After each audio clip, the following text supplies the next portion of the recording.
अस्सलाम वालेकुम students, welcome back to my channel. आज हम जिस थिंकर पर बात करने जा रहे हैं वो सिर्फ एंथ्रोपोलॉजी का नाम नहीं बल्कि एक ऐसी सोच है जिसने लिटरेचर, कल्चरल स्टडीज और थ्योरी को बिल्कुल नया एंगल दिया। इस थिंकर का नाम है क्लॉड लेवी-स्ट्रॉस।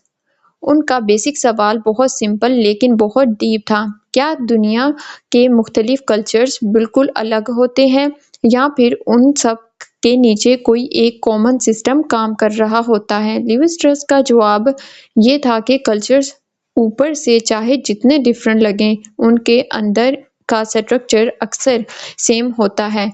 इसी आइडिया ने स्ट्रक्चरलिज्म स्टार्ट किया, जो कि 20th सेंचुरी की सबसे पावरफुल थ्योरी में से एक मानी जाती है। Background and journey. Claude levy-straws 1908 में फ्रांस में पैदा हुए। शुरू में उनकी एजुकेशन फिलोसफी और सोशियोलॉजी में हुई, इसीलिए वो हमेशा सोसाइटी के सिस्टम्स और रूल्स को समझने की कोशिश करते रहे। जवानी के दौर में वो मार्क्सिज्म और सोशलिज्म से भी इन्फ्लुएंस थे, क्योंकि वो ये समझना चाहते थे कि सोसाइटी इंडिविजुअल्स की वजह से चलती है या सिस्टम की वजह से। 1930s में जब वो ब्राज़ील गए और इंडिजिनस ट्राइब्स के साथ फील्ड वर्क किया, तब उनकी थिंकिंग और ज़्यादा क्लियर हुई। उन्होंने देखा कि जिन सोसाइटीज़ को हम प्रिमिटिव कहते हैं, वो बिल्कुल भी सिंपल या बेतरतीब नहीं होती, बल्कि उनके अपने स्ट्रॉन्ग रूल्स और पैटर्न्स होते हैं। अब बात करते हैं जर्नी की। क्लॉड लेवी-स्ट्रॉस बहुत डीपली फ्रेडरिक डी सोशर से इन्फ्लुएंस थे। सोशर ने कहा था कि लैंग्वेज एक सिस्टम होता है जहां मीनिंग डिफरेंसेस से बनता है। लेवी-स्ट्रॉस ने सोचा, अगर लैंग्वेज सिस्टम हो सकती है तो कल्चर भी सिस्टम हो सकता है। इसी तरह मिथ्स, किनशिप, सोशल रिलेशंस को लैंग्वेज की तरह स्टडी करना शुरू किया। उन्होंने कहा, कल्चर भी एक जुबान है जिसकी अपनी ग्रामर और रूल्स होते हैं। The elementary structures of kinship. Claude Levi Strauss का सबसे मशहूर और इन्फ्लुएंशियल काम the elementary structures of kinship, जो कि 1949 में पब्लिश हुआ। इस बुक में उन्होंने फैमिली और मैरिज सिस्टम्स को सिर्फ पर्सनल या इमोशनल चीज़ नहीं माना, बल्कि उन्होंने एक सोशल एक्सचेंज सिस्टम के तौर पर देखा। उनका कहना था कि शादी सिर्फ दो लोगों का फैसला नहीं होती, बल्कि सोसाइटीज़ के दरमियान अलायंसेस बनाने का तरीका होती है। इस प्रोसेस में ग्रुप्स एक दूसरे से रिलेशंस एस्टेब्लिश करते हैं। इस थ्योरी का सबसे सेंट्रल कॉन्सेप्ट इंसेस्ट टैबू है। लेवी-स्ट्रॉस के मुताबिक हर सोसाइटी में इंसेस्ट फॉरबिडन होता है और यही रूल सोसाइटी को मजबूर करता है कि वो अपने ग्रुप से बाहर शादी करे। इसके मुताबिक इंसेस्ट टैबू कल्चर का पहला कानून है, जहाँ से सोसाइटी का स्ट्रक्चर शुरू होता है। Binary opposition's. लेवी-स्ट्रॉस का एक और बहुत इम्पोर्टेंट कॉन्सेप्ट बाइनरी ऑपोजिशंस है। उनके मुताबिक ह्यूमन माइंड दुनिया को हमेशा ऑपोजिट से में समझता है, जैसे नेचर और कल्चर, रॉ और कुक्ड, मेल और फीमेल, लाइफ और डेथ। वो कहता है कि हम चीज़ों को डायरेक्ट समझने की बजाय उन्हें कंपेयर करके समझते हैं। मिसाल के तौर पर रॉ फूड नेचर को रिप्रेजेंट करता है, जबकि कुक्ड फूड कल्चर को। ये बाइनरी ऑपोजिशन सिर्फ डेली लाइफ में नहीं बल्कि मिथ्स, स्टोरीज और रिचुअल्स में भी नज़र आती हैं। Mythology and structure analysis. Levy-straws ने मिथ्स को फेरी टेल या सिंपल कहानियाँ समझने की बजाय उन्हें डीप स्ट्रक्चर के तौर पर स्टडी किया।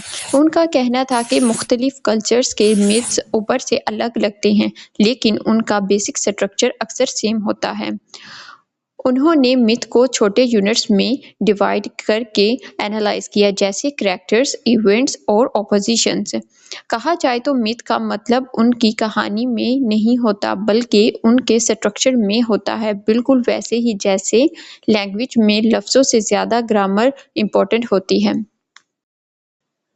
स्टूडेंट्स, अब मूव करते हैं एक बहुत ही इंपॉर्टेंट कंसेप्ट की तरफ, which is nature versus culture. Claude Levi Strauss का एक सेंट्रल आइडिया नेचर और कल्चर के दरमियान फ़र्क है। नेचर से मुराद बायोलॉजी, इंस्टिंक्ट्स और नेचुरल नीड्स हैं, जबकि कल्चर रूल्स, कस्टम्स, लॉज और लैंग्वेज को रिप्रेजेंट करता है। लिविस्ट्रस के मुताबिक कल्चर नेचर को कंट्रोल करता है और सोसाइटी का स्ट्रक्चर यहीं से बनता है। मिसाल के तौर पर सेक्स एक नेचुरल एक्ट है, लेकिन मैरिज एक कल्चरल इंस्टीट्यूशन है। आसान लफ्जों में समझे तो इंसान का सबसे बड़ा फर्क ये है कि वो अपनी नेचुरल डिजायर्स को कल्चर के रूल्स के जरिए रेगुलेट करता है। Claude Levi-straws and socialism. Levi-straws Marxist revolution का सपोर्टर नहीं था, लेकिन उनका फोकस भी इंडिविजुअल्स के बजाय सिस्टम पर था। वो कहता था कि सोसाइटी किसी एक शख्स के इमोशन से नहीं बल्कि कलेक्टिव स्ट्रक्चर से चलती है। इसलिए उनका structuralism power structures, social rules और कलेक्टिव सिस्टम को एनालाइज करता है, ना कि इंडिविजुअल फीलिंग्स को। ये अप्रोच बाद में कल्चरल स्टडीज और लिटरेरी थ्योरी में बहुत इन्फ्लुएंशियल साबित हुई। Structuralism and literature. स्टूडेंट अगरचे लिवी-स्ट्रॉस ने लिटरेचर को डायरेक्टली एनालाइज नहीं किया, लेकिन उनकी थ्योरी लिटरेचर में बहुत ज़्यादा अप्लाई हुई। क्रिटिक्स ने नॉवेल्स, मिथ्स और फेरी टेल्स को स्ट्रक्चर तरीके से पढ़ना शुरू किया। इस अप्रोच में कैरेक्टर से ज़्यादा इम्पोर्टेंट उनका रोल होता है, जैसे हीरो, विलन, हेल्पर या आउटसाइडर। यही आइडिया बाद में रोनाल्ड बर्ट्स, व्लादिमीर प्रॉप जैसे थ्योरिस्ट ने और डेवलप किया। अब बात करते हैं कंक्लूजन की। क्लॉड लिवी-स्ट्रॉस ने दुनिया को देखने का तरीका बिल्कुल बदल दिया। उन्होंने ये साबित किया कि कल्चर्स chaotic या रैंडम नहीं होते, बल्कि उनके पीछे स्ट्रॉन्ग स्ट्रक्चर्स काम करते हैं।